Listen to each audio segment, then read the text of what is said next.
Gostaria de convidar você a abrir a sua Bíblia no livro de 1 Reis. 1 Reis, no capítulo de número 19. 1 Reis, capítulo de número 19. 1 Reis 19, versos de número 11 e 12. 1 Reis, capítulo de número 19, versículos de número 11 e 12. Todos conseguiram achar? Amém? Então eu passo a fazer a leitura. Diz assim a palavra de Deus. 1 Reis, capítulo de número 19, verso de número 11 e versículo de número 12. Diz assim a palavra de Deus. Disse-lhe Deus: sai e põe-te neste monte perante o Senhor. Eis que passava o Senhor, e um grande e forte vento fendia os montes e despedaçava as penhas diante do Senhor. Porém o Senhor não estava no vento. Depois do vento veio um terremoto, mas o Senhor também não estava no terremoto. Depois do terremoto, um fogo, mas o Senhor não estava no fogo. E depois do fogo, um cicio tranquilo e suave. Amém. Feche seus olhos, vamos orar. Pai querido, assim como o Senhor falou com Elias, assim como a tua voz se tornou conhecida na vida de Elias, e o Senhor dirigia os seus passos e ministrava ao coração dele, nós queremos nessa noite, do mesmo modo, que o Senhor venha com a tua doce e poderosa voz, falando conosco, dirigindo os nossos passos, tomando a nossa vida, governando a nossa história, consolando o nosso coração, ministrando a tua vontade a nós. Nós queremos ouvir a tua voz, Senhor. Por isso, Senhor, em nome de Jesus, nos tira de todo lugar que nos impede de ouvir a tua voz. Nós queremos, em nome de Jesus, que a tua voz direcione a nossa vida, para que vivamos no centro da tua vontade, para que vivamos aquilo que o Senhor espera e deseja para a nossa vida. Em nome de Jesus. Amém. Glória a Deus, meus amados. Essa passagem bíblica é uma palavra muito linda, uma experiência maravilhosa que Elias, um grande profeta de Deus, ele teve. Nós estamos aqui narrando o capítulo 19, porém o capítulo 19 é um dos capítulos que narra o ministério e a vida de Elias, porque a vida de Elias ela está registrada tanto no primeiro livro de Reis, quanto no segundo livro de Reis, e tanto em um livro quanto em outro, nós temos exemplos maravilhosos daquilo que Deus pode fazer na vida de um homem, e naquilo que Deus pode fazer através da vida de um homem. Elias é um exemplo de alguém que enfrentava com muita coragem, com muita bravura, as ameaças que vinham sobre a vida dele.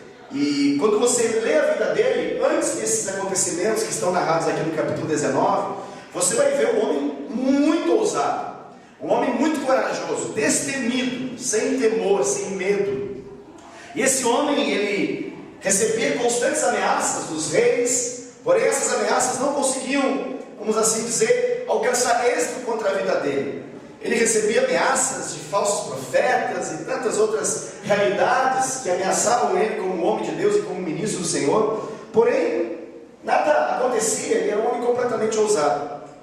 Porém, quando você lê o capítulo 19, você vai ver que algumas coisas mudam. E, na verdade, não começa exatamente aqui no capítulo 19, mas essa história, ela já vem como consequência dos capítulos anteriores. E você vai perceber que há quase que uma exceção.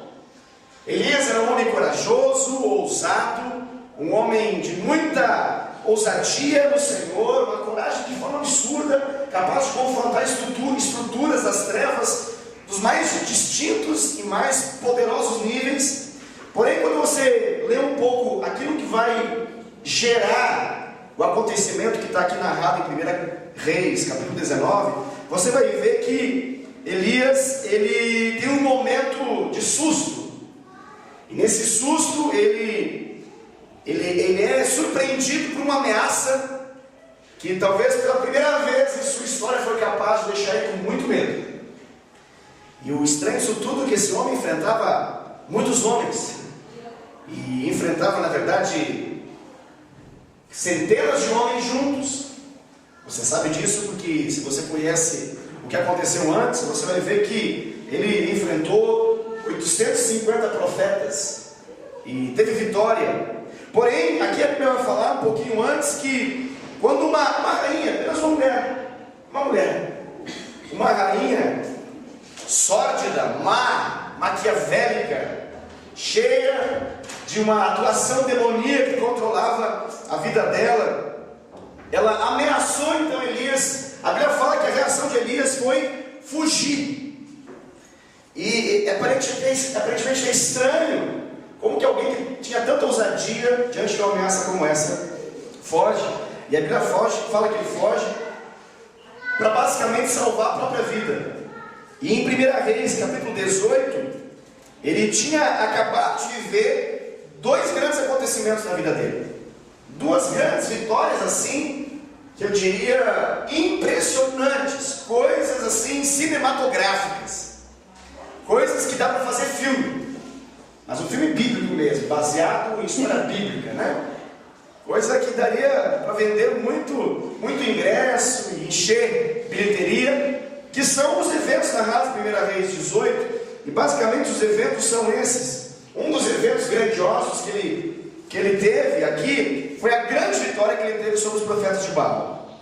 E você sabe o que aconteceu ali? Basicamente, para resumir a história, ele clamou que fogo do céu descesse, e Deus respaldou isso. E lá no Monte Carmelo, diante de tantos profetas que serviam o falso Deus Baal e Astarote, eles então reconheceram o poder de Deus que desceu em resposta à oração de Elias, uma oração fruto de uma intimidade impressionante que Elias tinha com Deus. E ele faz uma simples oração, ele clama para que o fogo de Deus pudesse vir do céu. O fogo então vem sobre aquele sacrifício que foi preparado, e o fogo então consome tudo aquilo.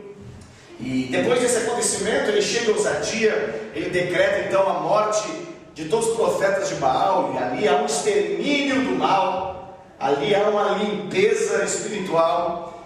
E naquele dia, Deus então manifesta uma grande vitória, e Israel fica chocado, no bom sentido, com aquilo que Deus pode fazer através da vida de um homem que se coloca em submissão à vontade de Deus.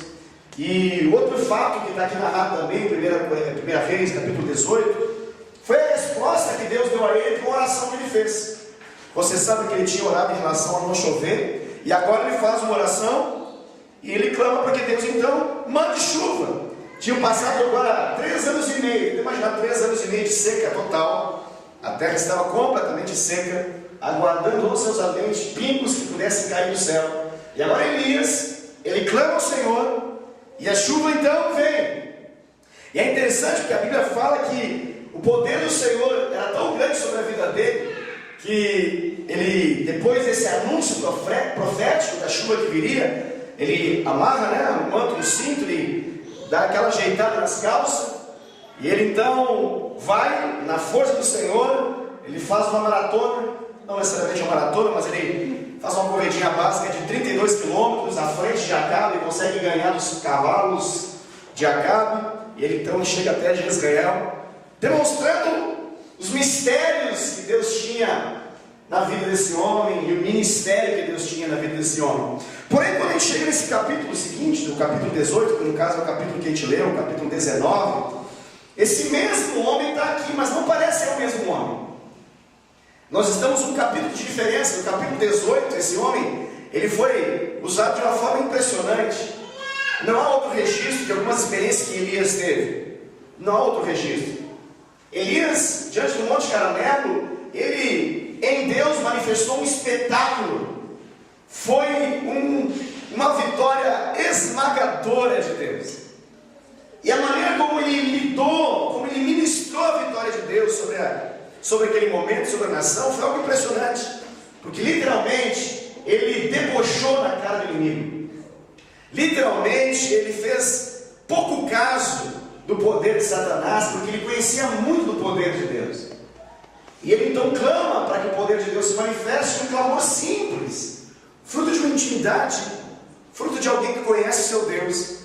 Manifesta uma vitória impressionante. Deus então libera fogo, e todos ficam boquiabertos, ficam ali maravilhados diante daquilo que Deus pode fazer. E o povo então reconhece que de fato Deus é Deus, que o Deus de Israel, que Jeová, que Yahvé, de fato é o Senhor dos exércitos, o Senhor da história, aquele que tem o domínio total, e Ele deve ser adorado, e Baal não deve ser adorado, o falso Deus não deve ser adorado. Naquele dia então caem mortos centenas de adoradores e ministros de Satanás, naquele dia, através da vida desse homem. Ele faz uma oração, olha a autoridade desse homem, segundo a palavra dele, segundo a palavra que sai da boca dele. Então Deus rasga os céus e chuva desce. Depois de 3 anos e meio, nós estamos falando de um homem que tinha uma autoridade no sobrenatural, que é algo incrível. Incrível. Mas o capítulo muda e parece que a gente terminou um livro e agora vai começar com outro livro, porque parece que não é o mesmo personagem. No capítulo 18 nós vemos um homem vivendo o pico do seu ministério. Nós vemos um homem do alto de uma plataforma espiritual ministrando a uma grande multidão, e essa multidão olha para ele e está maravilhada diante daquilo que Deus pode fazer através da vida desse homem. Eles olham e reconhecem que é um homem semelhante a eles. É um homem que tem um corpo semelhante a eles, tem 2 braços, 2 pernas, uma cabeça, 2 olhos, um nariz, 2 ouvidos, semelhante a ele. Mas eles reconhecem que algo da parte de Deus existe sobre a vida daquele homem. E eles reconhecem que o poder de Deus pode tocar a terra através da vida de um homem como ele.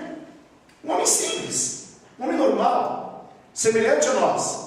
Porém, alguém que parece que tinha uma chave na sua mão, que podia ligar comandos espirituais e fazer ativar o poder de Deus sobre um ponto da terra específico. E naquele dia o Monte Carmelo foi tocado pela glória de Deus. Naquele dia o Monte Carmelo reconheceu que só o Senhor é Deus. Que coisa impressionante. Eu fico maravilhado. Eu só de ler eu fico emocionado com isso, porque eu se pudesse, não sei se isso vai ser possível, mas se Deus me dá uma colher de chá, não sei se existem essas coisas no mundo espiritual, melhor dizendo, na vida eterna. Eu não sei se Deus gosta tanto de filme quanto eu gosto, quanto você gosta, mas eu queria ver um filmezinho desse. Não baseado em fatos reais, mas eu queria ver, de acordo com a visão de Deus, o que aconteceu nesse Monte Carmelo. Eu ia achar muito interessante, porque só de ler você já começa a imaginar assim. Não sei se você faz isso quando você lê a palavra de Deus. Eu faço, eu tento entrar o máximo possível naquilo que eu estou lendo. Eu fico assim maravilhado. Eu olho para esse homem e eu tenho uma identificação com esse homem. Na verdade, eu tenho uma inspiração com a vida desse homem, porque eu reconheço nele alguém que de fato descobriu como andar no sobrenatural de Deus. E esse é o desejo do meu coração. Eu quero andar no sobrenatural de Deus. Eu desejo muito ter uma chave semelhante à que ele tinha, capaz de tocar os céus e fazer com que os céus desçam à terra e manifestem a glória de Deus Pai Todo-Poderoso, e que engrandeça o nome de Jesus em meio a um poder manifesto como esse. Eu desejo tanto. Eu desejo tanto que Deus possa derramar fogo como derramou no Monte Carmelo em nossas circunstâncias do nosso dia a dia. Resoluções fantásticas de Deus que só podemos ao final olhar e falar assim: não, isso é de fato Deus, 100% Deus, totalmente Deus. Nós precisamos de situações e experiências como essa. Mas a verdade é que no capítulo 19 parece que tudo muda, como eu acabei de dizer. E aí você vai ver um homem que está cheio de medo. Cheio de medo. Um homem que era cheio de ousadia, agora está cheio de medo. E um medo tão grande que nos versículos de 1 a 4 do capítulo 19, que a gente não leu, ele chega ao ponto de pedir a própria morte. Eu vou ler rapidinho, diz assim: Acabe fez saber a Jezabel tudo quanto Elias havia feito, e como matar a todos os profetas à espada. Lembrando que Acabe era o rei, e Jezabel era sua esposa, era a rainha. E Acabe então fez saber a sua esposa, Jezabel, tudo que Elias havia feito lá no Monte Carmelo, e também fez saber a ela que todos os profetas que ela financiava agora estavam mortos. Versículo 2 diz: então Jezabel mandou um mensageiro a Elias, e mandou dizer para ele o seguinte: façam-me os deuses como lhes aprouver, se amanhã a estas horas não fizer eu a tua vida como fizeste a cada um deles. E versículo 3 diz: morrendo de medo, pois, Elias levantou-se e, para salvar a sua própria vida, se foi e chegou a Berseba, que pertence a Judá, e ali deixou o seu moço. O versículo 4 diz: ele mesmo, porém, se foi ao deserto. Ele foi para o deserto, caminho de um dia, e veio e se assentou debaixo de um zimbro e pediu para si a morte, e disse: basta, chega, não dá mais.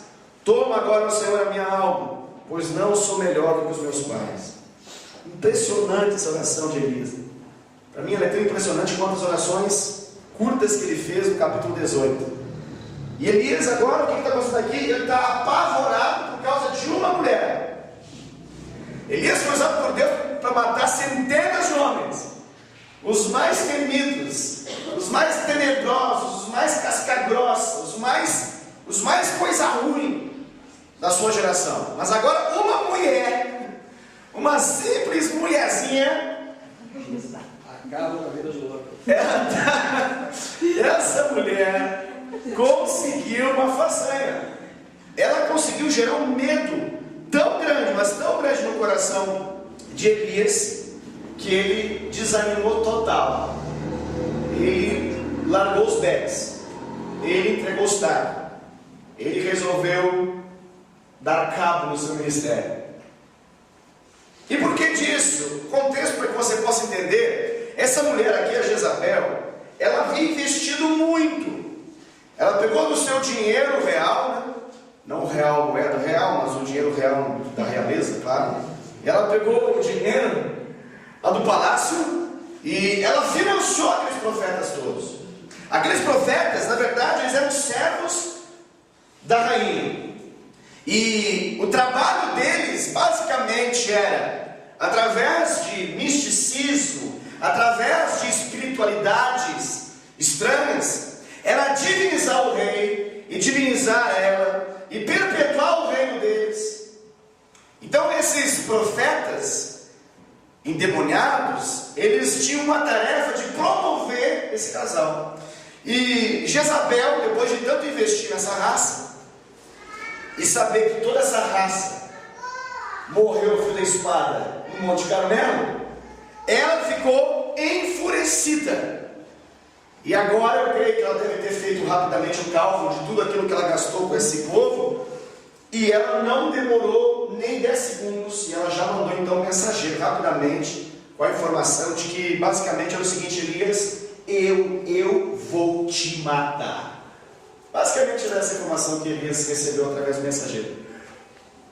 Então Elias, após ter sido avisado que Jezabel iria matar ele até 24 horas, segundo o texto aqui, ou seja, se até amanhã, nesse exato momento, se eu não te matar, que os deuses façam algo comigo. Basicamente foi isso que ela falou. Então ela prometeu, ela colocou os deuses falsos que ela acreditava em testemunho dessa palavra, de que ela ia dar cabo no ministério e na vida de Elias. Então o que acontece? A Bíblia fala que ele pega então o seu ministério, encerra ali o seu ministério, e ele vai para um lugar chamado Berseba. E ali ele faz aquilo que um depressivo costuma fazer: ele vai dormir, ele vai descansar seu peso da sua cabeça debaixo de uma árvore. Por quê, pastor? Porque ele está deprimido. Ele está deprimido. Alguns se afundam num copo de cerveja, outros num copo de cachaça, outros vão fumar uma pedra, outros vão se prostituir. Mas o profeta não faria essas coisas. O profeta, na sua depressão, ele queria dormir e morrer, queria acordar na glória, e ele se entrega então. E o detalhe interessante é que enquanto ele dormia, essa parte a gente não leu, mas ela está aqui, depois você pode ler mais atentamente em casa. Enquanto ele dormia, Deus mandou um anjo. Não sei qual era o nome desse anjo, mas não sei, eu acho que era um anjo garçom assim. E a Bíblia fala que esse anjo acorda ele e dá de comer para ele. Olha que coisa bonitinha, coisa linda. E esse anjo dá de comer e fala o seguinte: olha, coma, porque a jornada que você vai ter vai ser longa. Você vai fazer uma longa caminhada, então coma. Come, volta a dormir. Comeu demais, pesou. Aí Deus manda um segundo anjo, também não sei o nome dele, mas eu vou chamar ele de anjo acordador ou despertador. E aí novamente vai lá, chega a hora que o anjo toca nele e agora fala: bora! Olha que coisa impressionante. O cara fugiu do ministério. O camarada desistiu daquilo que Deus havia lhe dado. Por quê? Porque estava com medo. E aí então, agora fortalecido pela comida, olha que essa comida é forte, hein?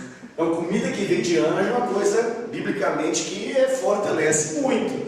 Eu não sei se você, aquilo que você come no seu dia a dia tem essa capacidade de fortalecer tanto. Aquilo que eu como não me fortalece tanto assim. Mas essa comida preparada pelo anjo ali, que é um pão cozido e água, foi capaz de fazer com que ele caminhasse 40 dias e 40 noites, cerca de 320 quilômetros de distância, até o Monte Horebe.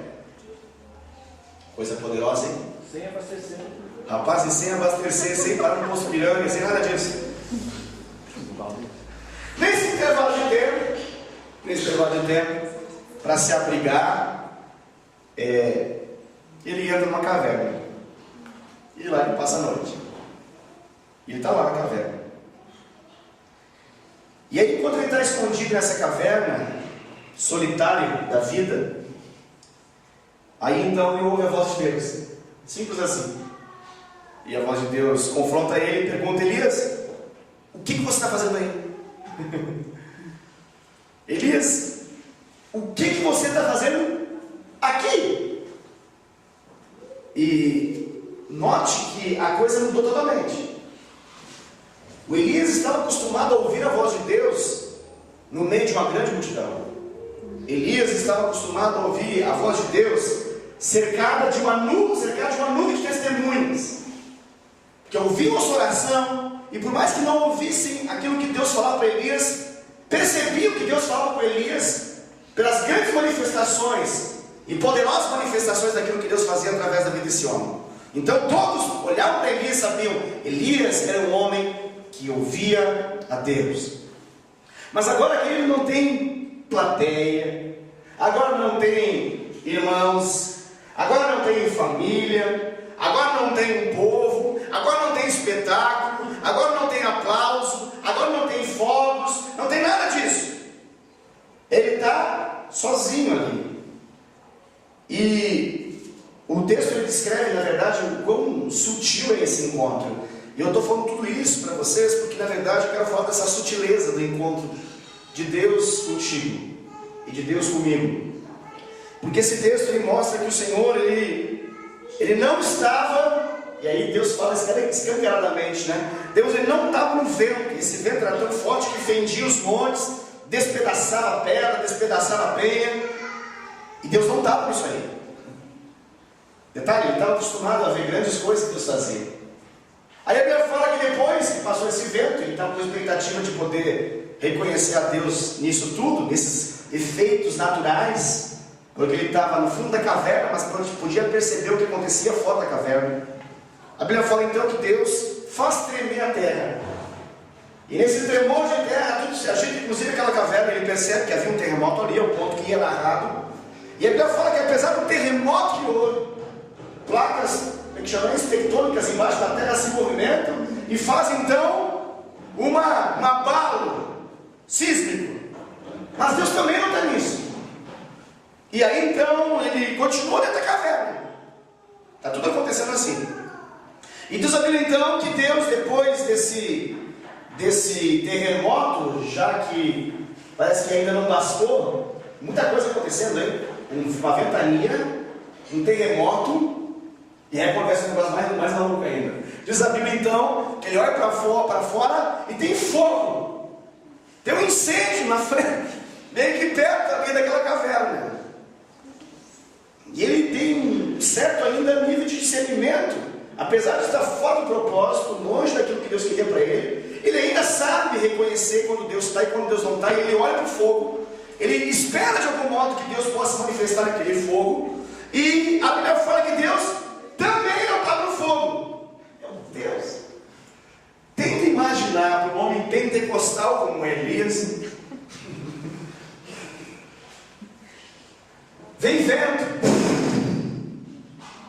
vem terremoto, vem fogo, nada. Imagina, tudo que nós talvez pudéssemos estar acostumados a presenciar da voz de Deus, como uma voz de muitas águas, que é estrondosa, que é poderosa, que é grande, nada. E aí então diz que passa tudo isso, passa vento, passa terremoto, passa fogo, e aí depois vem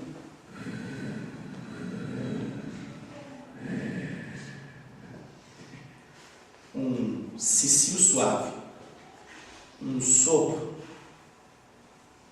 um barulho bem calmo, e a Bíblia fala, Deus estava nesse negócio. Rapaz, esse negócio é muito interessante, essa passagem bíblica, ela me faz pensar muita coisa. Primeira coisa que me faz pensar é a capacidade que Deus tem de não rejeitar a gente, assim como Ele teve de não rejeitar Elias. Porque, vamos ser sinceros, eu sei que talvez as mesmas experiências que Elias teve, talvez você não teve, assim como eu também não tive. Mas quantas foram as vezes que Deus foi te encontrar lá na caverna? Quantas foram as vezes que Deus foi lá perto de você e falou para você dentro da caverna e ecoou a voz dele, né? Porque na caverna quando alguém fala, ecoa, né? E Deus fala e pergunta basicamente, o que você está fazendo aí? Eu creio que de algum modo nós podemos entender essa história como uma realidade espiritual e até mesmo interna dentro de nós.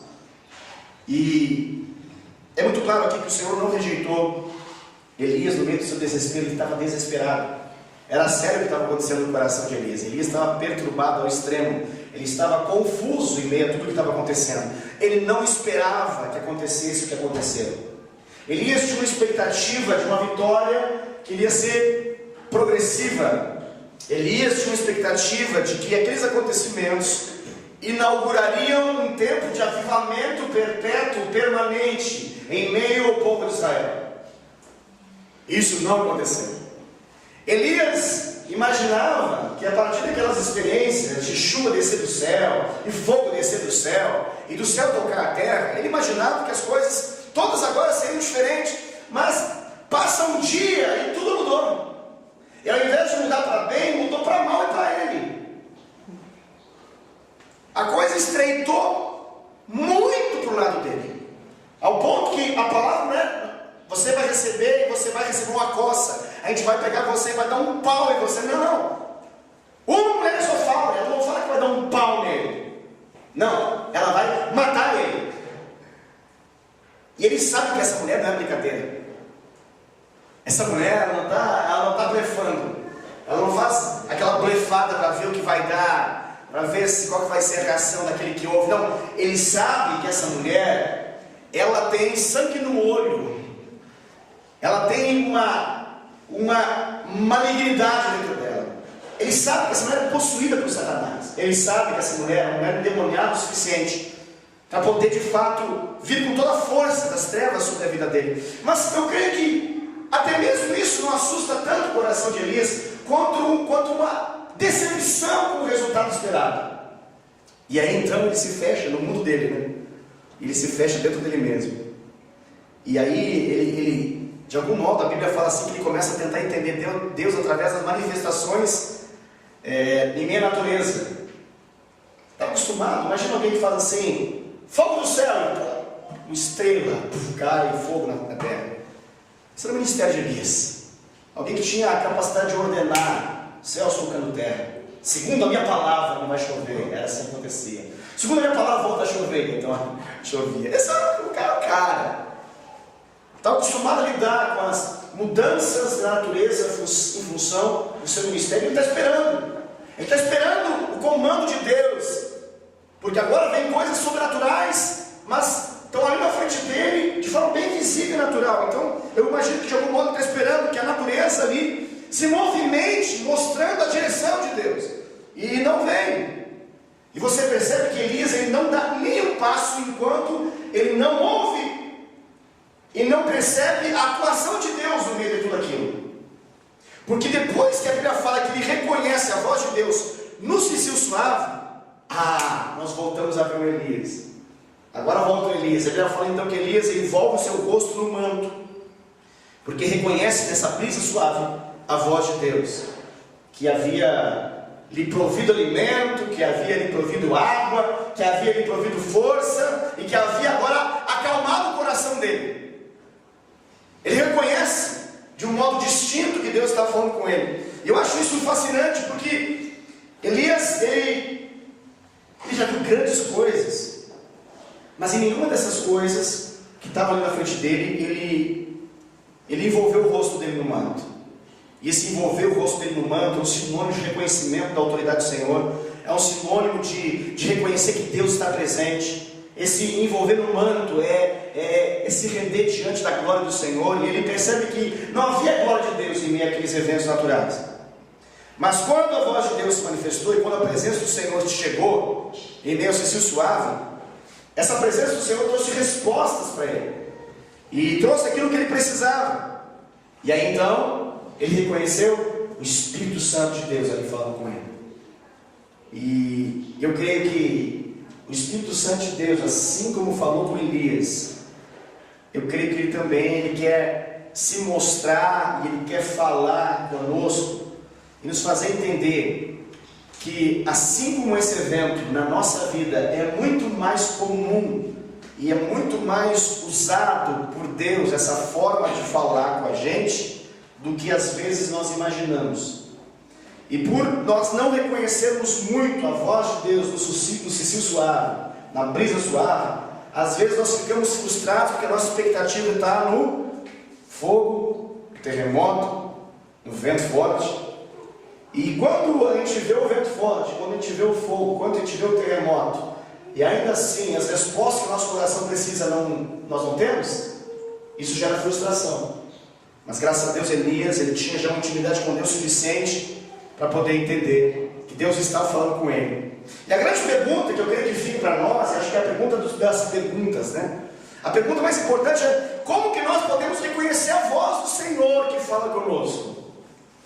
Mas eu confesso para você que essa pergunta, antes de nós respondermos ela, ou tentarmos de algum modo falar a respeito disso, o mais importante é uma outra pergunta.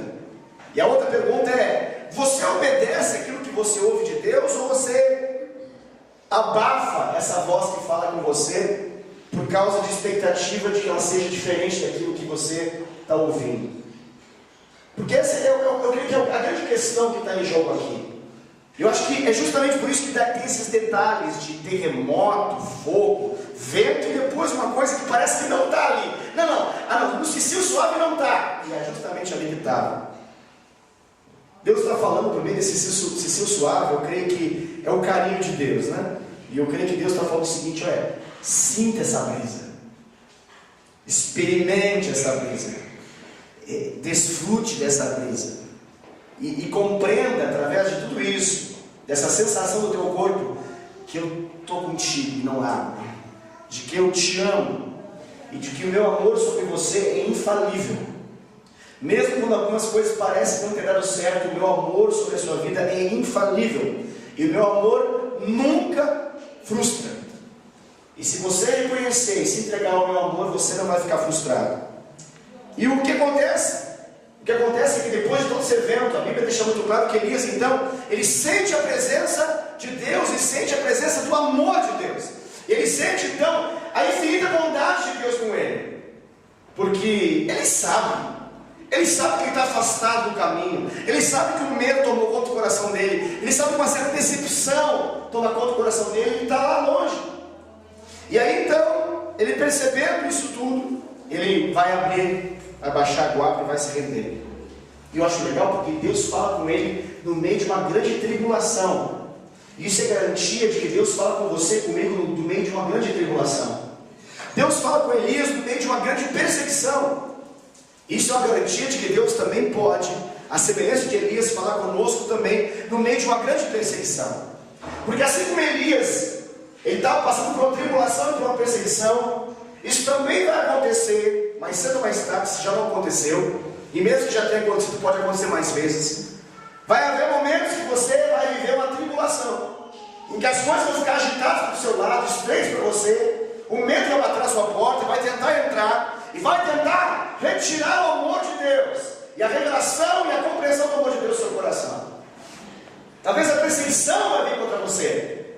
Tudo que você não esperava que acontecesse, acontecerá. Depois de grandes coisas, grande investimento da sua parte, em fé, em renúncia, em amor a Deus, em sacrifício, em clamar em favor dos outros, para que os outros possam conhecer, pode vir uma experiência frustrante, que ao invés de você receber o retorno positivo, você recebe o retorno negativo. E aí o que você faz, querido? Elias se escondeu. Ele estava perdido. Eu não aguento. Eu não aguento. Até quando vou suportar esse povo de Israel? E ele quer se esconder. Na verdade ele clama: Deus, o Senhor é o Deus da vida e da morte, então me mata, me leva. Eu não quero mais, eu desisto. E em meio perigo que ele estava vivendo, lá na caverna, Deus vai lá, dentro da caverna, e fala com ele. Sabe o que eu entendo disso tudo, querido? É que de fato, você e eu, nós não temos como fugir do amor de Deus. Deus, Ele vai te encontrar. Deus, Ele vai me encontrar. Você não pode fugir do amor de Deus. Você pode tentar fugir de Deus, mas você não consegue. Porque Deus vai aonde Jezabel não vai. Deus vai aonde o mal não vai. Deus vai aonde o inferno não vai. Mas Deus vai. Talvez você vá e às vezes pode acontecer na sua vida que você quer, eu vou dar um tempo. Talvez você até pense assim: eu vou me afastar de Deus. Eu vou me afastar do ministério, eu vou me afastar das pessoas, eu vou me afastar da minha família. Eu quero fugir, quero esquecer de tudo isso. Eu vou fazer vida em um lugar completamente novo. Quem já pensou no momento da vida fazer um trem assim? Obrigado pela coragem daquele que você levantar a sua mão. Depois os demais que levantar a sua mão, ore por nós, para que a gente possa receber mais graça da parte de Deus, para não falar mais essas coisas para Deus que nem a gente já tinha falado, tenha falado um dia, né? Mas você se levantar a mão, entende que às vezes semelhante de Elias, talvez a gente também já tenha vivido algum momento que a gente fala assim: olha, eu quero subir. Talvez na sua boca já saiu isso. E talvez nos dias de sumiço, você até ousou orar e dizer assim: Deus, dá cabo de mim. Eu não aguento mais. É muita tribulação, é muita perseguição.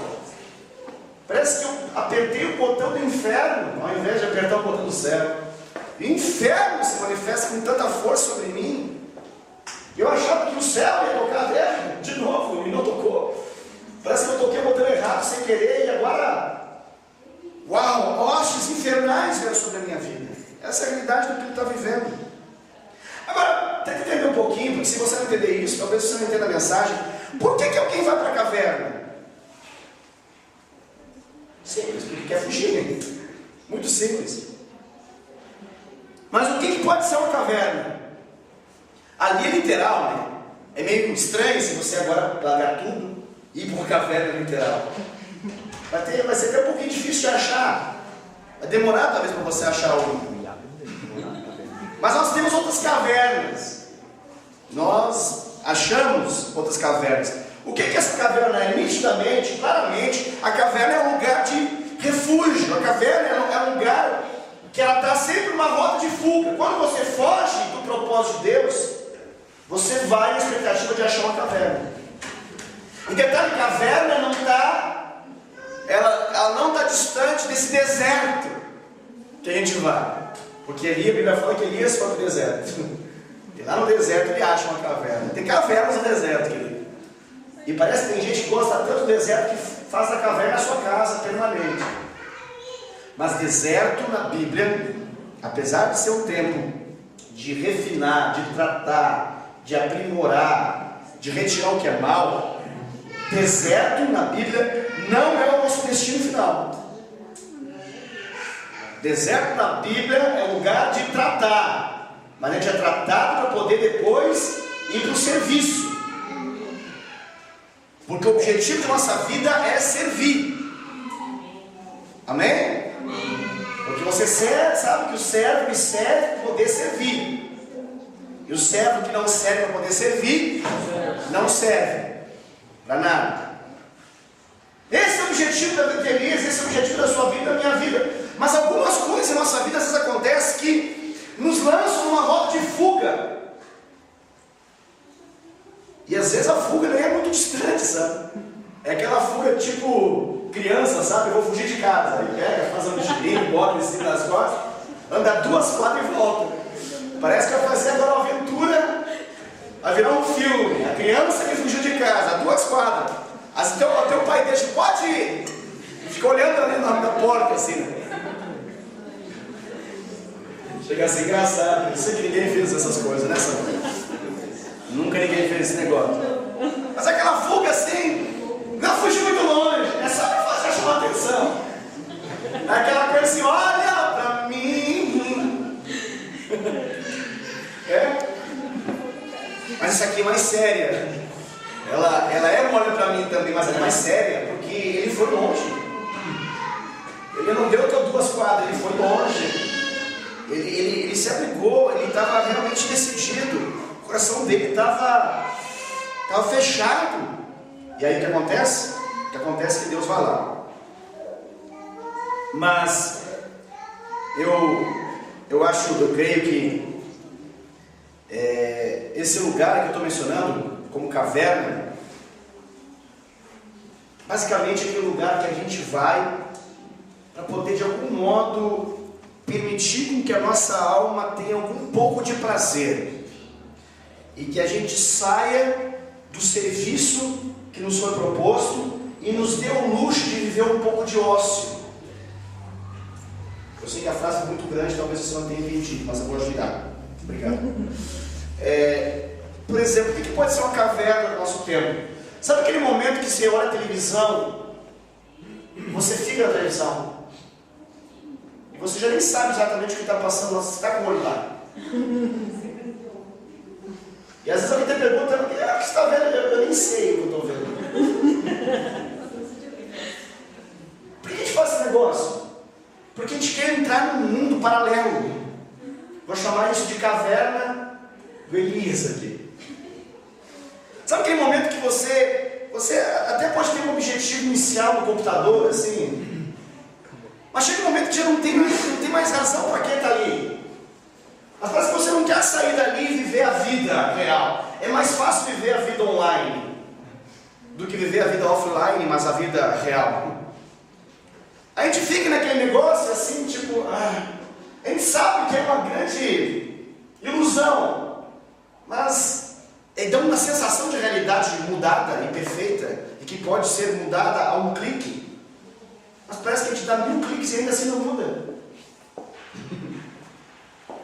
Às vezes o computador dá essa sensação interessante, né? Porque diferente da televisão, que você tem um controle remoto na mão, que você pode trocar de canal, aumentar o volume, o brilho, o contraste, coisa do tipo. Mas ali na internet, você pode ir para o caminho que você quer e dar uma aparente condução da vida, que às vezes a própria vida não te permite. Parece que você queria fazer isso assim, né, com a vida, ir para lugares novos, interessantes, só aventura, mas aí você desliga o computador e você volta ao mundo real. E às vezes, bom, no nosso caso agora são os celulares, né, os smartphones, porque o computador ficou grande demais, agora era grande demais, agora está bem pequenininho na nossa mão, e nós temos um mundo de opções aqui. Isso pode representar muita coisa. Para outros pode ser esporte também, esporte real, esporte prático, seja lá futebol, sei lá, qualquer outro esporte que seja. Às vezes as pessoas se lançam nisso. Por que você está fazendo tanto? Por que você faz tantas vezes isso durante a semana? Porque eu não quero ir para casa. Alguns homens até falam que preferem trabalho. O trabalho pode ser uma caverna, né? Pode, sim, pode ser. Quando o trabalho é a preferência para não se deparar com a realidade que é cruel, O trabalho pode ser, então, uma caverna. O passeio também pode ser uma caverna, sabia? Aquele negócio, eu quero passear. Outros falam assim, não, eu quero viajar. Por que você quer viajar? Porque é melhor ir para um lugar diferente do que esse lugar cruel que eu estou vivendo. Era mais ou menos o que ele está vivendo ali. É um lugar de, deixa eu me permitir me isolar.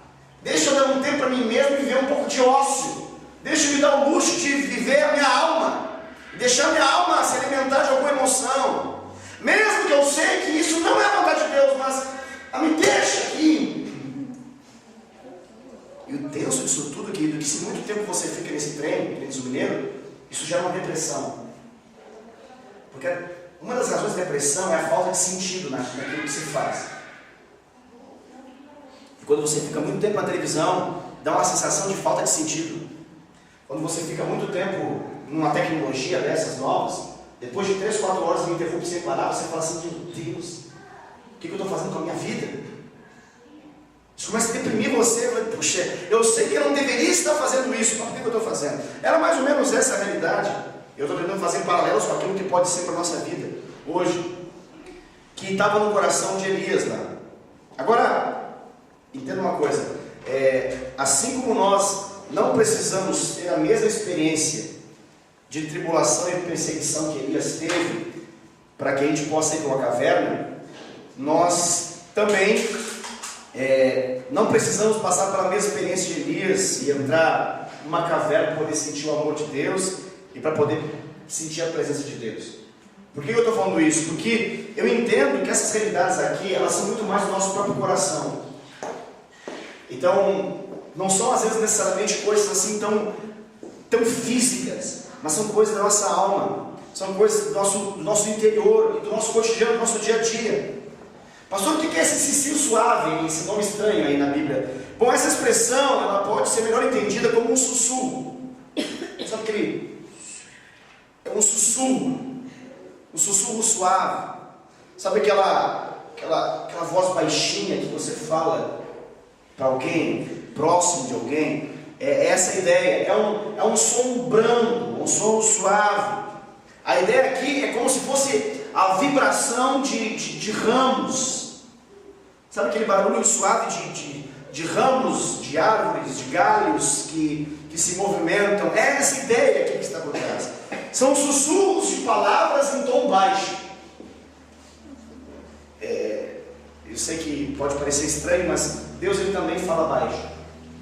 Às vezes ele grita, mas muitas das vezes, na maioria das vezes, ele fala baixo. E aqui ele está falando baixinho.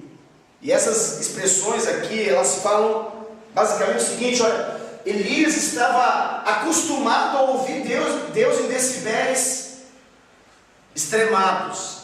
Elias estava acostumado a ter um Deus que chamava a sua atenção em coisas grandes. E Deus agora está chamando a atenção dele em coisas pequenas, aparentemente até desprezíveis.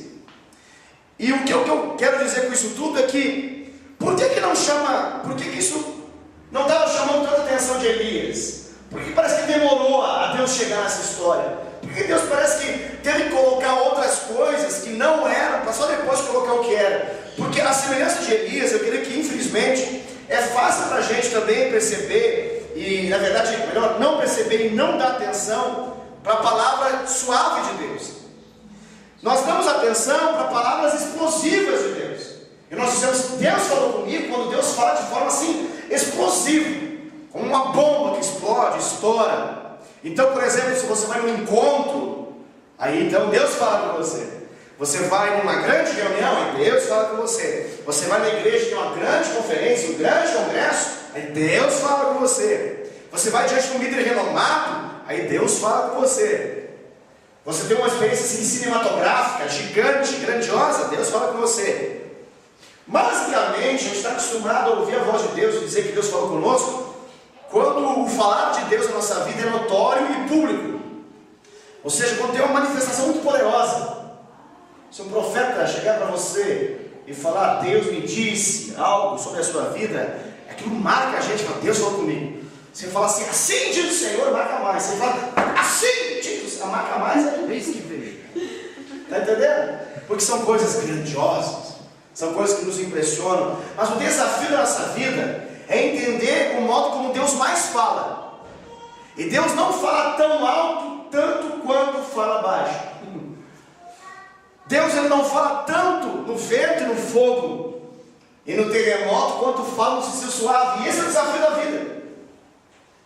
E é por isso que eu escolhi falar essa mensagem, porque nós precisamos descobrir essa voz suave de Deus. Porque é essa voz suave de Deus que se demonstra intensamente, diariamente, constantemente em nossa vida. E se nós desprezarmos ela, nós poderemos chegar à conclusão, como muitos crentes dizem: Deus não fala comigo. Você já ouviu crentes falar isso? Eu não ouço. Eu ouço as pessoas falando assim: Deus falou comigo. Eu fico achando tão estranho. Como que Deus fala? Tem crentes que falam isso. Eu nunca ouvi a voz de Deus. Por quê? Porque espero que Deus rasgue os céus e mande fogo, trema a terra e fala: agora sim. Espero ver as coisas e aí dizer: ah, Deus falou comigo. E quando Deus sussurra suave, a gente não dá a devida atenção. Está entendendo? Está dando para entender? Está dando para captar? Glória a Deus, é muito rápido e inteligente. Que bom. Bom.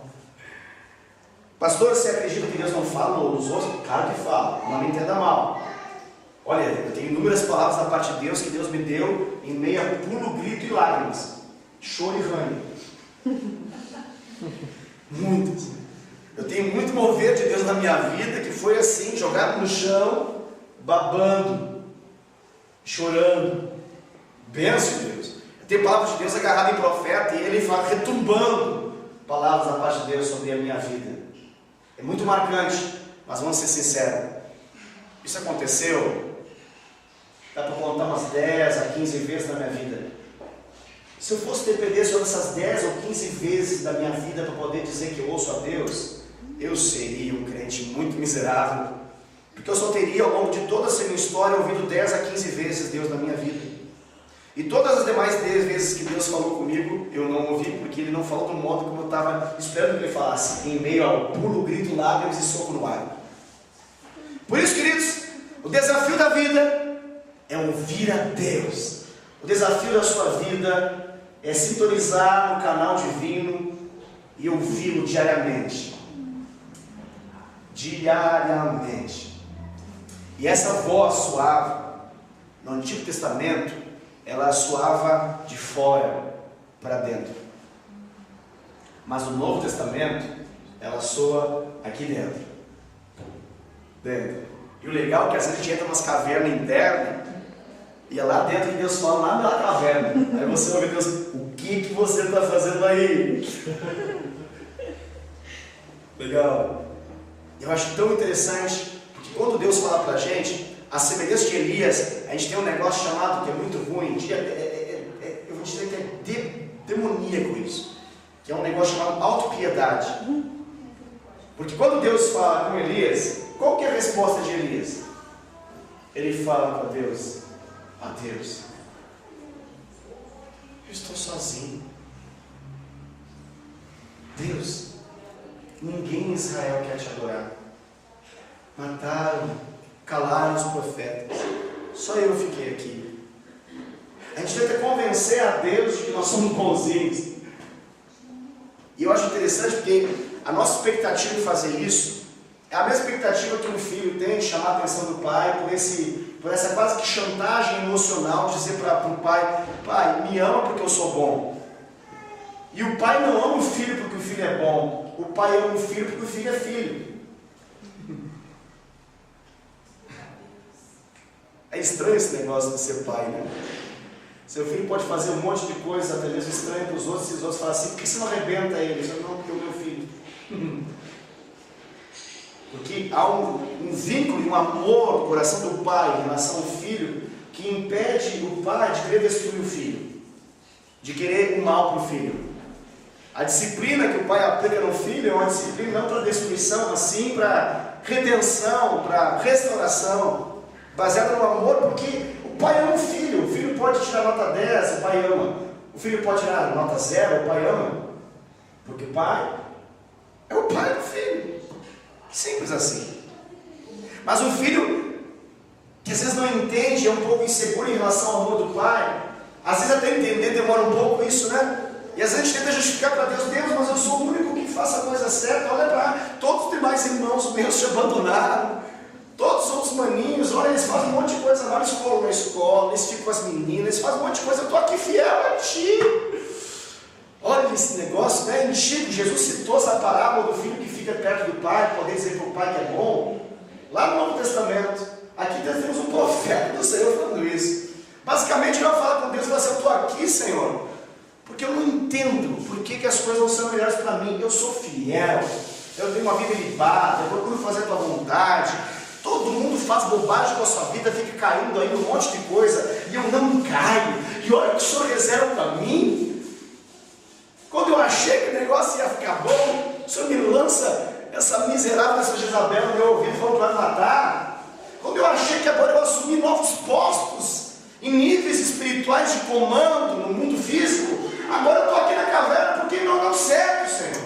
Essa é a reclamação dele. E eu acho que quando a gente reclama assim, a gente espera que Deus fale, vem aqui, senta aí no colo, deixa eu te fazer um cafuné, deixa eu falar que você é o mimoso do teu pai, deixa eu falar. É impressionante porque Deus sabe lidar com a gente melhor que psicólogo. É impressionante que Deus sabe lidar com a gente melhor que discipulador. É impressionante que Deus sabe lidar com a gente melhor que o pastor. E Deus não fala e não entra na nossa. Deus, ele fala o seguinte, deixa eu falar com você. Fala, Deus, fala. Seguinte, levanta daí e vai trabalhar. Porque você tem 3 caras para ungir. Você vai ungir 2 reis e o teu sucessor.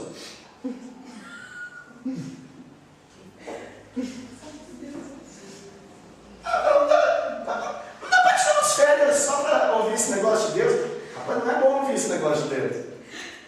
Por quê? Porque Deus, ele nos deu uma missão, Deus nos deu uma direção. E essa ideia de tentar convencer Deus que a gente é bom, é legal você fazer isso quando você está vivendo no caminho. Aí Deus até te ouve e fala, é verdade, filho, eu estou vendo que você está no caminho. Mas falar isso no desvio é estranho.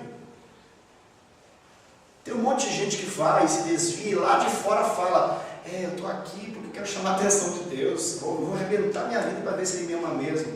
E Deus fala, tu arrebenta a sua vida, porque eu vou continuar te amando, mas se você quiser fazer isso, faça. É tão estranho essa alma, porque a gente às vezes quer que Deus faça alguma coisa que Ele não quer fazer. A gente tem autoridade nos céus quando a gente está no caminho certo. O lugar de Elias, onde é que era? Lá, confrontando os profetas. O lugar de Elias não era uma caverna. E por isso que Deus não perde muito tempo, Ele repete, o que você está fazendo aí? Elias começa a ver essa historinha, porque eu estou aqui, porque todos te abandonaram, os profetas morreram, a coisa está feia, tomou conta da idolatria, todo mundo adora o diabo, mas eu estou aqui. Aí Deus fala, sai daí, cara, sai daí. Sai daí. Mas quem que ouve a Deus? Querido, eu vou ser bem sincero para você. Só quem ouve a Deus nesse momento é quem aprendeu a ouvir essa voz suave. É suave. É suave. E para ouvir essa voz suave, isso é fruto de uma intimidade. Isso é fruto de prioridade. É por isso que nós precisamos tanto priorizar o Senhor. Para ficar hábeis em ouvir a sua voz. Mas aonde que eu ouço a voz de Deus, pastor? Eu vou te falar bem seriamente aqui dentro, aqui, ó. E aí acontece um negócio bem interessante. Muito interessante que eu quero explicar para você. Porque essa voz é tão suave que ela vai diminuindo, até chegar um momento que parece que é você que está falando com você mesmo.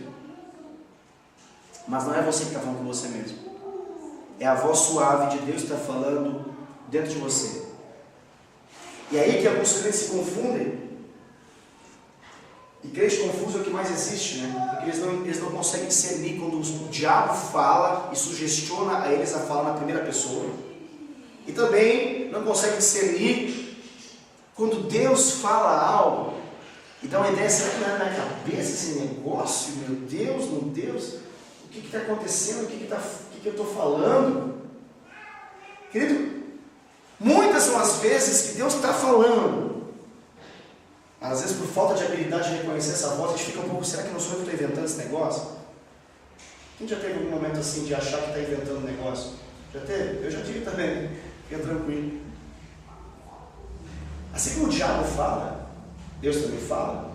A gente tem falado já várias vezes que o diabo ele fala por vezes, ele lança propostas indecentes, e a gente fala com a nossa boca e dá a impressão que é a gente que está cogitando aquilo. Mas ele sopra no nosso ouvido. Uma proposta ruim, e nós assumimos aquilo e falamos com a nossa própria boca. E é tão estranho que essa batalha espiritual nós não travamos. A gente não fala assim, sai daqui, Satanás!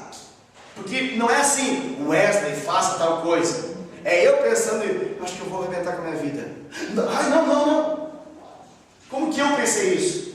Eu, como um crente regenerado, salvo, liberto, cheio do Espírito Santo, em nenhum momento eu tenho a capacidade de querer isso, porque a minha mente alinhada com a vontade do Senhor não pensa assim. Mas aí, obviamente, Satanás lança, e a minha carne aceita isso, e eu falo, mas eu preciso repudiar Satanás. Eu preciso rejeitar essa vontade do diabo. Eu preciso rejeitar aquilo que ele ousa implantar sobre a minha vida. Batalha espiritual não se trava só do lado de fora, ela se trava na minha mente, na minha alma. Agora, no espírito é diferente. No espírito, só uma vida no espírito, cada vez mais aperfeiçoada, você começa a discernir. E acontece uma coisa estranha. Eu sei que pode parecer estranho que eu vou falar, mas quando você se uniu ao Senhor, você se fez um só com Ele. Um só com Ele. Essa união, ela alinhou a sua mente à mente de Cristo. É por isso que a Bíblia fala que você tem a mente de Cristo. E é por isso que o Senhor, Ele fala que nós temos que fazer um exercício de colocar todos os nossos pensamentos submissos a essa mente de Cristo. Em alguns momentos é tão certo que você precisa fazer que chega até a confundir. Não sei se você entendeu o que eu vou falar agora. Eu estou pensando em situações específicas da minha vida. Por exemplo, eu orei com pessoas e pessoas foram curadas. Aí você pergunta assim, pastor, como é que Deus falou para você que ela seria curada? Me explica esse negócio. Nossa, fala para mim, eu também quero esse negócio. Eu vou falar para você, simplesmente veio uma certeza. Mas Deus não falou assim, eis que eu te digo, Wesley, eu vou te usar. Não falou nada assim. Falou assim, suave, mas suave ao ponto que eu até achei que era eu falando comigo mesmo. Eu achei que era um solilóquio, você sabe. Achei que era o Wesley falando com o Wesley, mas não. Agora, detalhe, havia uma necessidade, havia um conhecimento bíblico, e havia uma ideia de que Deus queria operar. Está entendendo o que eu estou falando? Está muito estranho o que eu estou falando. Acho que você está entendendo. E aí o que eu tive que fazer? Eu tive que ousar sair da minha caverna de incredulidade, de medo, de constrangimento e de autopiedade e até mesmo de orgulho, achando, e se não acontecer? Que é o que a gente pensa, né?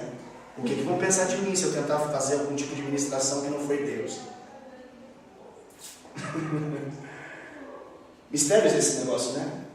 Porque há uma batalha. E a vontade do Senhor e a vontade do Espírito, que a gente possa sempre estar alinhado com aquilo que o Senhor deseja na nossa vida. Aquilo que nós chamamos de o plano perfeito de Deus, ou o plano do Senhor para você, o plano do Senhor para mim.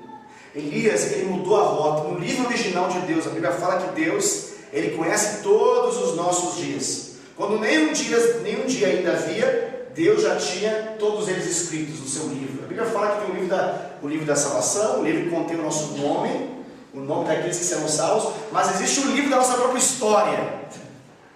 Isso é o livro. Então nós temos um livro, né, chamado Wesley Menezes.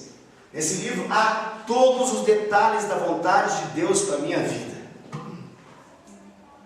É por isso que a gente ousa crer que Deus tem um plano perfeito para mim. E esse plano perfeito é aquilo que Ele espera que eu faça. E essa é a grande batalha da vida. Porque de um lado nós temos o Espírito Santo, que agora não está longe, mas está aqui dentro. E ele está me puxando e me atraindo para que eu possa sempre viver aquilo que Deus, vamos assim dizer, escreveu para mim. É por isso que nós damos um nome para as pessoas que saem da vontade de Deus, eu chamaria deles de desviados. Por quê? Porque eles se desviaram do plano original de Deus. E como é que a gente ousa dizer que existe um plano original de Deus? Porque a gente tem um conhecimento bíblico para poder saber que Deus ele tem uma vontade específica e pessoal para cada um de nós. Na vida de Elias, ele ousou se afastar. Naquele tempo, o Espírito Santo não estava dentro. Ele não era derramado como foi derramado na nova aliança. Nós temos uma facilidade ainda maior do que Elias não tinha. A gente olha para Elias e fala assim, ele está muito na frente do que eu. Mas Elias, ele tinha o Espírito Santo. E quando o Espírito Santo tomava, ele fazia proezas. E quando o Espírito Santo parece que dava uma saidinha, o que acontecia? Ele se jogava na mais profunda depressão. Mas a Bíblia fala no Novo Testamento que aquele Espírito que foi nos dado sem limites. Sem limites. Ele está dentro de nós. O véu que se rasgou de cima a baixo liberou a presença de Deus para a vida de todo crente.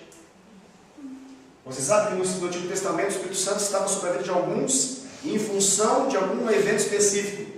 Mas no Novo Testamento o Espírito Santo está sobre a vida de todo crente. E o desafio da nossa vida é ouvir a voz do Espírito aqui dentro, querido. Aqui dentro. E eu quero estimular você a você aprimorar a sua capacidade de ouvir a voz de Deus. Como que eu faço isso, pastor? Bom, quando você quer falar com Deus, você ora. E quando Deus quer falar com você, você tem que dar tempo para que Ele possa falar. Você tem que dar atenção para que Ele possa falar. Então funciona assim. Se eu estou falando com Deus, isso é uma coisa interessante. Eu não estou falando com o diabo. Amém? É a mesma coisa, tem crentes que falam assim, pastor, eu tenho medo de batismo do Espírito Santo, porque eu não sei se eu falo alguma coisa assim estranha lá, que é do diabo, né? Enrola a língua, eu fico falando uns negócios estranhos, vai acabar vará, baixou, cotorou, mochei, de cadarabá. Eu não sei se estou inventando. Agora, menino, você está pedindo ao Pai. Você não está pedindo para você mesmo. Deixa eu inventar aqui, ô Satanás, me dá uma língua estranha aí. Não, você está pedindo ao Pai. E você pede ao Pai uma pedra, ou você está pedindo para Ele um pão? Você está pedindo um pão. E o que Ele dá? Ele dá uma pedra? Não, Ele dá um pão. Deus já tem de acordo com o seu clamor. Quando você pede para ser cheio do Espírito Santo, Ele te enche. É assim. Mas aí vem um monte de batalha, né? Batalhas internas que tentam nos lançar para as cavernas de incredulidade. E nós temos que rejeitar isso, porque quando Deus deu, Deus deu.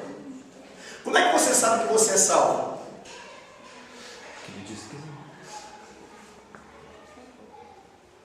Porque a Bíblia fala, se você confessar o Senhor Jesus, você tem garantia da vida eterna. É assim. É assim. É assim. E você acreditou nesse negócio? Por que a gente não acredita do mesmo modo em relação à cura? Por que a gente não acredita do mesmo modo em relação ao poder de Deus se manifestando através de nós? Alguém um dia falou para a gente, Senhor, Jesus pagou o preço na cruz pelo seu pecado. E se você entregar sua vida para Jesus, você vai herdar a vida eterna. E você levantou a mão e falou assim, eu quero. Chorando ou não chorando, você disse, eu quero. Aí você fez uma oração, falou assim, Senhor Jesus, entra na minha vida.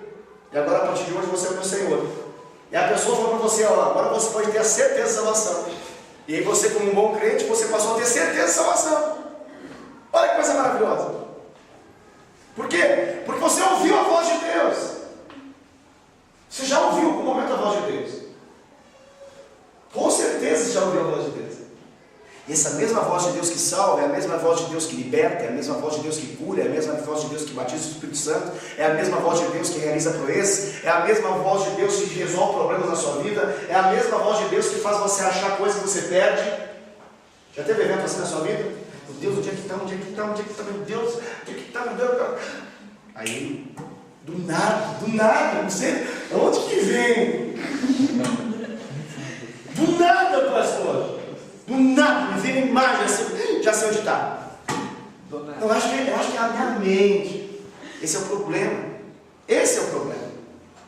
Porque a gente gente tem uma dificuldade em ser espiritual, porque a gente acha que ser espiritual é ser babaca, é inventar um mundo de ilusões, quando na verdade ser espiritual é a nossa essência, e o espiritual discerne tudo espiritualmente. E o mesmo Deus que faz eu achar uma chave perdida numa casa, é o mesmo Deus que me dá uma resposta de sabedoria para uma situação sem solução. Agora, vamos fazer sincero, seria muito mais fácil você estar no problema, meu Deus, que aflição, bate na porta, aperta a campainha e fala assim, eu sou um profeta, eu vim cumprir uma missão. Eis que te digo. Aí é bonito, né? História assim a gente gosta, vende livro, dá testemunho legal, a gente fala, nossa, como eu queria isso. Agora, vamos ser sinceros, isso é raro? Não é o modo mais comum que Deus fala. Por exemplo, eu posso pregar 6 anos para você. Havia um profeta um dia num congresso e fala um negócio que eu falei ao longo de 6 anos. Eu falo, Deus falou comigo! Que revelação, pastor? Eu estou 6 anos falando isso para você. Mas aqui é uma pregação, né? Não é a palavra profética, não. Assim diz o Senhor. Está vendo? Porque a gente, quando é suave, a gente não dá a mesma atenção quando é fogo. Terremoto! Consegue entender? Deus fala, querido. Deus fala de inúmeras formas. Quando você dorme orado, né? Quando você, antes de dormir, você está consagrado, não ache estranho se Deus te deu um sonho. Porque Deus fala através de sonhos. Ah, pastor, não, a ciência diz que sonho é como um refresh, assim, é como se apertasse um F5. É aquela bagunça louca. Sim, é verdade, naturalmente é isso. Mas quando você está orando a um Pai que pode responder coisas em mistérios para você e te revelar elas, Deus pode falar com você. Amém ou não amém? Amém. Pastor, eu tenho medo de ficar louco nesse negócio, querido. Para ficar louco, você tem que se juntar a um espírito de loucura. O Espírito de Deus não é louco. O Espírito de Deus não é confuso. O Espírito de Deus traz clareza. Agora, vou ser bem sincero para vocês. Vida no Espírito é que nem assim, ó, que nem ensino primário, melhor, ensino infantil, aí depois tem o fundamental, aí depois tem ensino médio, aí depois tem ensino superior, aí depois tem pós-graduação, tem mestrado, doutorado e pós-doutorado e... bom, aí não sei mais. É assim, querido. O problema, deixa eu falar um segredo para você. O grande problema é que nós desprezamos a voz de Deus que fala conosco. Porque nós achamos que isso não é a voz de Deus, é a nossa cabeça que inventa. Quanto mais habilidade você tiver em reconhecer a voz de Deus que fala em coisas pequenas, você vai ter para ouvir a voz de Deus em coisas grandes. O princípio da fidelidade no pouco vale também em relação à voz de Deus. Você quer ser um profeta entre as nações? Eu vou te falar como você vai fazer isso. Quando você começar a ousar recitar a Bíblia na sua vida. É o primeiro princípio profético, sabia disso? Todos podem profetizar num nível. O nível mais básico é esse. Mas se você não consegue nem acreditar na Bíblia para as coisas pequenas e reais e cotidianas da sua vida, não queira ser um profeta entre as nações, porque há um caminho a ser trilhado. Para ser um profeta entre as nações, primeiro você tem que começar a ter sensibilidade espiritual. E essa sensibilidade espiritual, ela não é em cima de uma plataforma com 2 milhões de pessoas na sua frente. É uma sensibilidade que você começa a perceber a voz de Deus em coisas do tipo assim. Exemplo, você vai conversar com alguém, você vai aconselhar alguém, você vai no discipulado com alguém, e você está orando no Espírito. Sabe o que é orar no Espírito? É isso aqui, ó. Isso é orar no Espírito, orar em línguas. Mas eu preciso falar que eu estou orando? Não, você pode fazer assim, ó.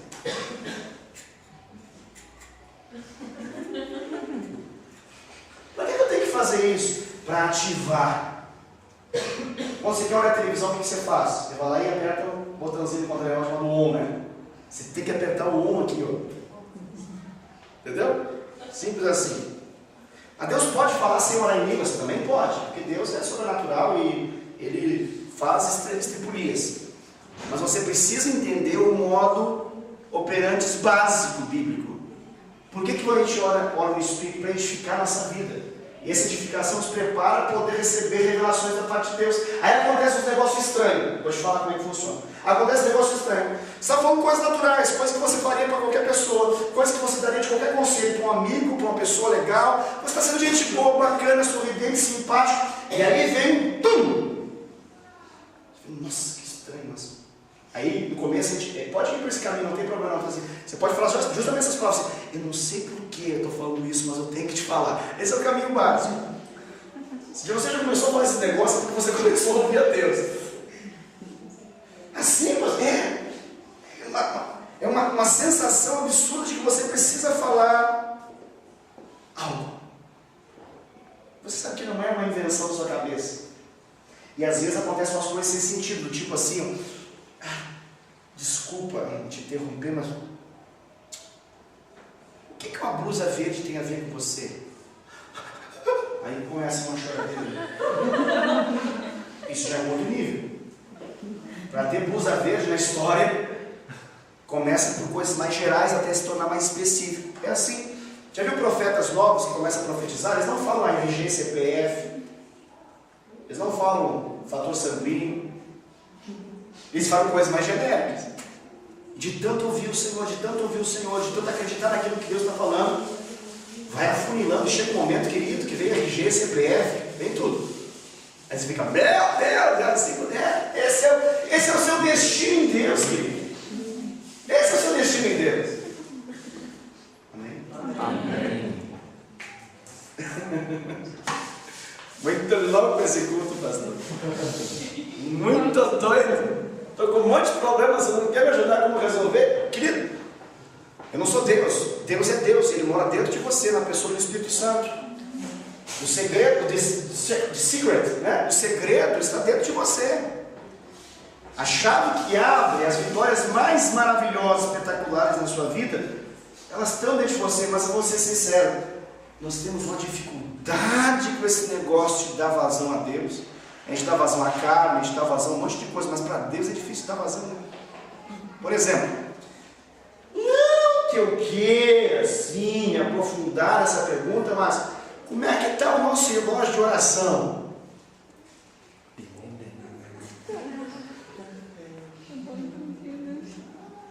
Aí o que acontece? Que a gente quer ser sensível para Deus, mas a gente às vezes é infiel naquilo que a gente se comprometeu a fazer. A gente quer ser sensível para Deus, a gente quer que Deus nos revele coisas extraordinárias e grandes, mas Ele começa por revelando coisas pequenas e aparentemente desprezíveis. É um relacionamento. Como é que você construiu um relacionamento de amizade? No primeiro dia você abriu todos os compartimentos mais secretos da sua alma para essa pessoa? Não, você começou pelas beiradas, tipo mineirinho assim, foi indo devagarzinho e tal. Chegou um dia que você abriu seu coração, que você considerou que você poderia fazer essa aliança de amizade com alguém. Os casados entendem isso, de um modo é mais excelente ainda, né? Começou tudo no primeiro dia? Não é assim, é uma construção, né? Relacionamento de amor é como um vinho, assim, vai ficando bom ao longo do tempo. Quanto mais tempo passa, vai ficando mais profundo, mais profundo. Com Deus também é assim.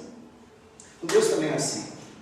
Agora, o que não é possível admitir é que nós desliguemos essa televisão. Manter no off é derrota permanente, querido. Por isso eu vou dar um segredo para você. Fale em línguas. Pastor, mas eu não sei como é que fala. Fale em línguas. Pastor, mas eu tenho medo desse negócio, mas perco medo.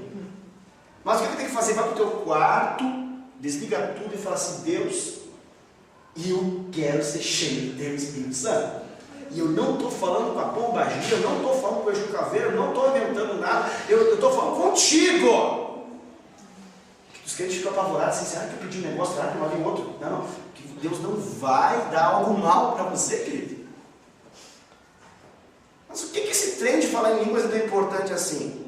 Querido, é só o degrau inicial. É só o degrau inicial. É só o degrau inicial de uma vida no Espírito. Simples assim. Parece que os pentecostais colocam muito peso sobre isso, mas não, querido, não é isso. É que é só o degrau inicial. A mesma fonte que faz você falar, a mesma fonte que vê a palavra profética, é a mesma fonte que vê um milagre sendo operado, é a mesma televisão ligada, é Há o mesmo transmissor lá dentro e o mesmo receptor no meu espírito. Meu espírito. É daqui que vem, é daqui que vem. É daqui que vem. Amém? Por que eu estou falando tudo isso, pastor? Por que você está falando isso para mim, pastor? Porque nós precisamos ser uma igreja que vive no Espírito. Que discerne no Espírito. Que ouve a voz de Deus no Espírito. Aleluia. Aleluia. Eu sonho por um tempo que os pecados que nós caímos e que acabamos por saber, por meio do discipulado, por meio do pastoreio, nós não caiamos mais porque nós ouvimos a voz do Espírito. Sabe esse negócio? Eu não conseguia resistir. Não, você consegue se você andar no Espírito. Que aquele que anda no Espírito não anda na carne, aquele que anda na carne não anda no Espírito. Sabe por que a gente perde tanto para a gente mesmo no pecado, querido? Porque a gente não ouve no Espírito. Esse é o segredo da vitória. Aleluia.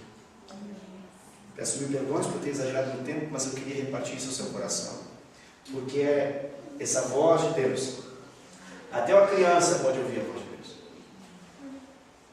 Até uma criança pode ouvir a voz de Deus.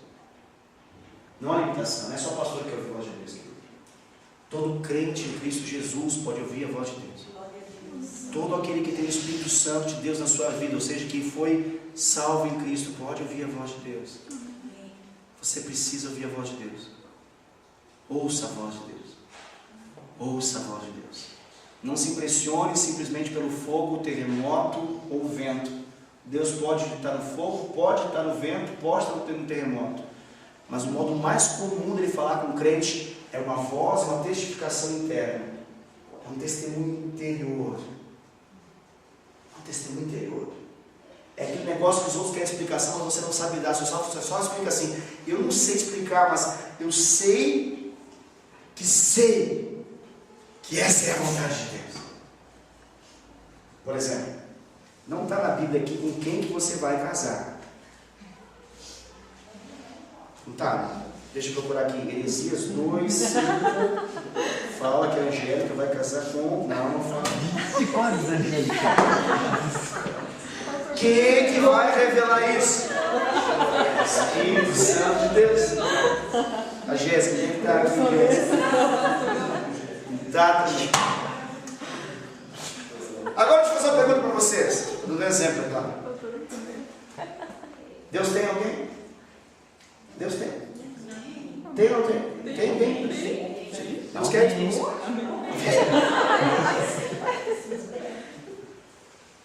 Mas a gente tenta todos os métodos, menos esse. Essa é a realidade. Pastor, isso vale para tudo, sim. Sabe esse negócio de você comprar coisa errada? Esse negócio de compra, expectativa, aí quebra. Batem. Explode. Porque, meu Deus do céu, querido, é ouvir a voz de Deus. Às vezes tem alguns testemunhos que me chegam que parece muito estranho. Eu tenho um amigo, por exemplo, que ele vai numa loja e ele ora para Deus. Ele vai comprar um tapete para a casa dele e ele ora para Deus. Eu acho assim, mas quando ele fala um negócio desse, eu fico pensando, cara, isso é ser dirigido por Deus. Aí ele me conta um testemunho. Por exemplo, ele estava com a disposição de gastar R$600. Mas ele orou para Deus. Falou assim: Deus, estou orando. Eu quero que o Senhor me revele o tapete. Eu quero que haja uma testificação, que quando eu e minha esposa olharmos o tapete, a gente possa saber. Nós compramos com a tua bênção. Resultado dessa história: isso aconteceu, os dois tiveram essa testificação. Por quanto saiu o tapete? Ouvir a Deus é muito mais barato nesse negócio aqui. Saiu muito menos do que metade do preço que eles já haviam propostos. Sabe que Deus ele não quer que a gente perca. Deus ele quer se importar com as minúcias da nossa vida. Ele se importa com as minúcias, com as coisas mínimas da nossa vida. Só que a gente acha que coisa espiritual está em outra banda. São para coisas muito grandes e poderosas. E a nossa dificuldade é ouvir um cicio suave nas coisas mais básicas e elementares da vida. Quando nós conseguimos ouvir a voz de Deus para as coisas mais básicas e elementares da vida, que nós vamos começar a viver a vida plena e abundância que Jesus prometeu para aqueles que creem em seu nome. E aí vai chegar um momento, queridos, que a profecia vai se cumprir. Quando Jesus olhou para os seus discípulos e falou assim: se você crer em mim, se você confiar em mim, se você acreditar em mim, você vai fazer o que eu faço. E você vai fazer coisas ainda maiores. Ah, queridos, eu sonho com esse dia. Mas eu não sonho só para a minha vida. Eu sonho isso como igreja. Uma igreja profética. Não com a placa que diz assim, aqui uma igreja profética, mas uma igreja que ouve a Deus. Sabe esse negócio? Não é só uma placa que faz uma conferência profética e faz um monte de barulho. Não, não, não. Eu estou falando de uma igreja profética na essência. De homens e mulheres que ouvem a voz de Deus. Eu quero isso para a sua vida. Profetizo isso sobre a sua vida. Declaro isso sobre a sua história. Eu desejo isso como pastor. Eu amo você o suficiente para poder dizer para você que eu desejo que você possa dar vazão ao Espírito Santo falando dentro do seu espírito. No começo vai parecer confuso, vai parecer que é você falando com você mesmo. Mas se você está em consagração, esse é meu termômetro, querido. Se você perguntar assim, pastor, quando você realizou, entre aspas, algumas coisas grandes em Deus, o que aconteceu? Eu vou falar, no começo, parecia que era muito coisa minha. Mas o que me dava paz é saber que eu estava com uma vida consagrada, eu estava clamando por aquilo, eu estava pedindo para Deus me usar. No momento que veio, parecia até aquela estranha, será que eu não estou inventando? Mas eu ousei acreditar. Por quê? Porque eu estava pedindo. Por isso que eu estou dando essa dica. Quando você está pedindo por algo ao Senhor, não acho que ele está, não ouvi bem. Ele está ouvindo. E quando vem, vem. Ele deu. E não precisa ter nenhuma confusão, acredite. Viva no Espírito. Espírito Santo e Espírito na Bíblia é tão íntimo que às vezes você não sabe identificar aqui se é Espírito com letra maiúscula ou Espírito com letra minúscula. Por quê? Porque eles estão fundidos. O lugar 100% seguro de você ouvir a voz de Deus é no seu espírito recriado. O seu espírito estava morto por causa do pecado. Mas quando Jesus entrou, seu espírito foi ativado. E o lugar onde você ouve 100% a voz de Deus é no seu espírito. Na sua alma é uma batalha. Alma é mente, alma é sensação, sentimento, é uma batalha. Por isso que o crente não pode ser movido por sensações. Quer sentir? Bota os dedinhos na parede que você vai sentir. Mas nós não andamos assim, nós andamos por fé. E essa fé vem de onde? É aquilo que está no nosso espírito. Amém? Amém. Glória a Deus. Chega, pastor. Tá bom demais esse negócio. Outro dia você serve. Feche seus olhos, querido. Paizinho querido, desejo tanto no meu coração, Pai, que o Senhor nos conduza como igreja a sermos uma igreja profética, uma igreja que ouve o Senhor, uma igreja que discerne a Tua voz, que reconhece o Teu falar em nosso íntimo, em nosso interior, em nosso espírito.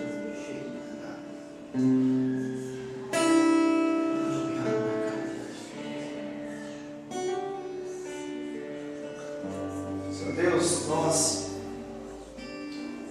por revelação do Senhor, por conhecimento da Tua palavra, nós queremos apertar esse botão que liga o nosso espírito,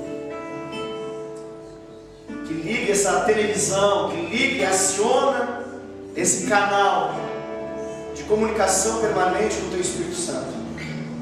Queremos Te ouvir, Senhor. Queremos Te ouvir no nosso cotidiano. Queremos Te ouvir não apenas no domingo à noite, no culto de celebração, mas queremos Te ouvir no nosso dia a dia. Queremos Te ouvir no meio do nosso dia, no meio do nosso trabalho. Queremos ouvir o Senhor nos chamar e nos livrar de perigos. Queremos ouvir a Tua voz em meio a tentações que surgem quando a nossa cobiça é ativada, quando nós somos tentados pela nossa própria cobiça. Queremos ouvir a Tua voz que fala: sai daí, filho, sai daí. Queremos obedecer ao Teu comando. Queremos obedecer ao Teu chamado. Não queremos ficar alisando nossa alma e falando que a gente é bonzinho, legal e bonito e gente boa, quando existe uma missão a cumprir, uma missão de abençoar vidas, uma missão de liberar aquilo que o Senhor nos deu sobre a vida de outros. Por isso, Senhor,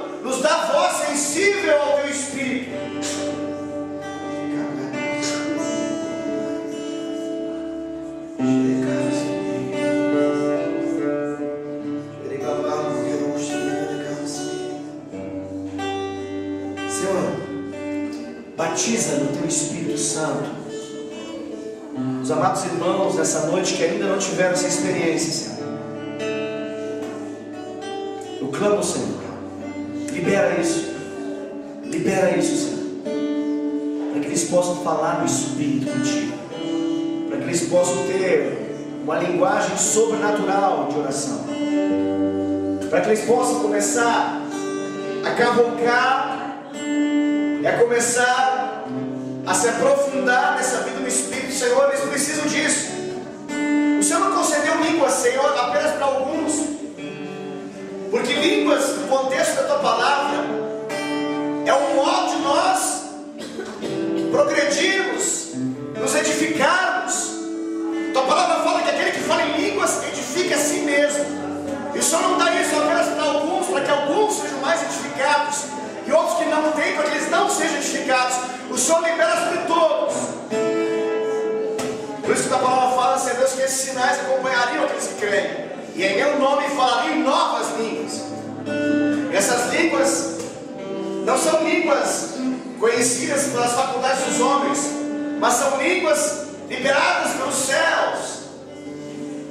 Por isso, Senhor, ativa isso dentro do povo, Senhor. Em nome de Jesus, ativa isso dentro do povo.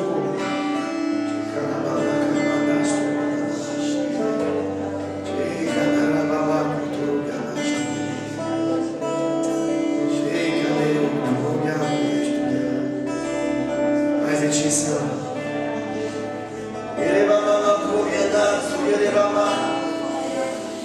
Flua, Senhor, flui no nosso meio aqui, Senhor. Nos brinde com o Teu Espírito Santo fluindo no nosso meio aqui nessa noite, Senhor. Torna essa reunião uma reunião de fogo do Senhor.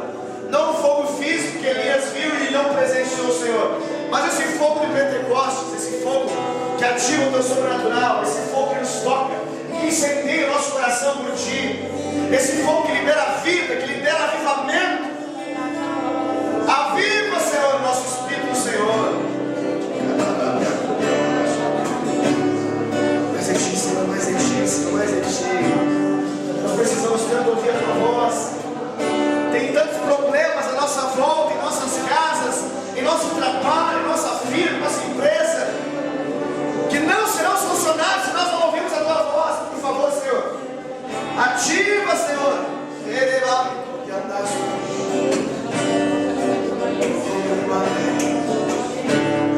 Nossa, Senhor Deus, aquilo que de forma natural nós não podemos ver, libera, Senhor Deus, palavras de conhecimento enquanto nós estamos na Tua presença. Mostra, Senhor Deus, a solução daquilo que nos parece insolucionável.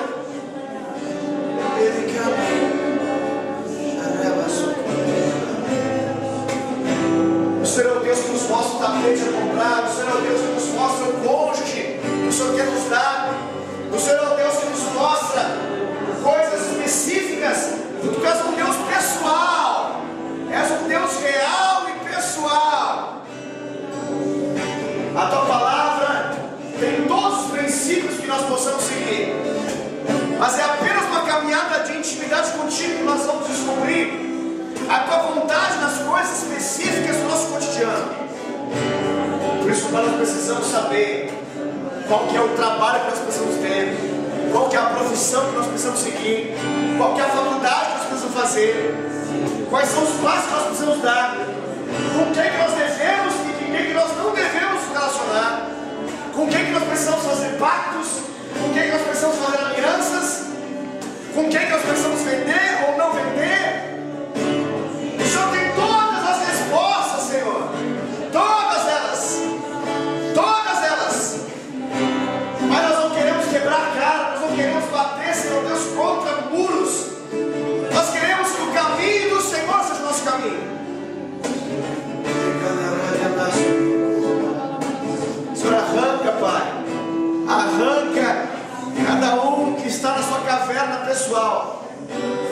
Arranca, Senhor Deus, nessa noite, irmãos e irmãs que estão vivendo o ócio e o prazer da sua própria caverna.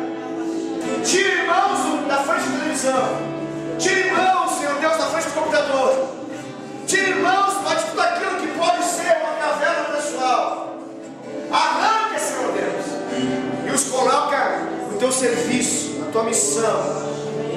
nome de Jesus.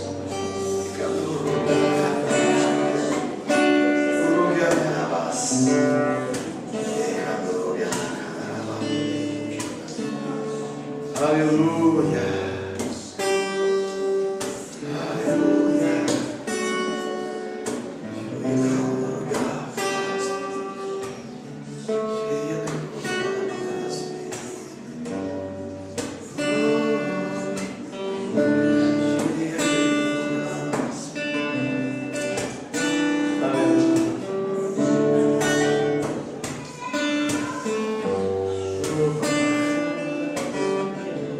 Real, Senhor.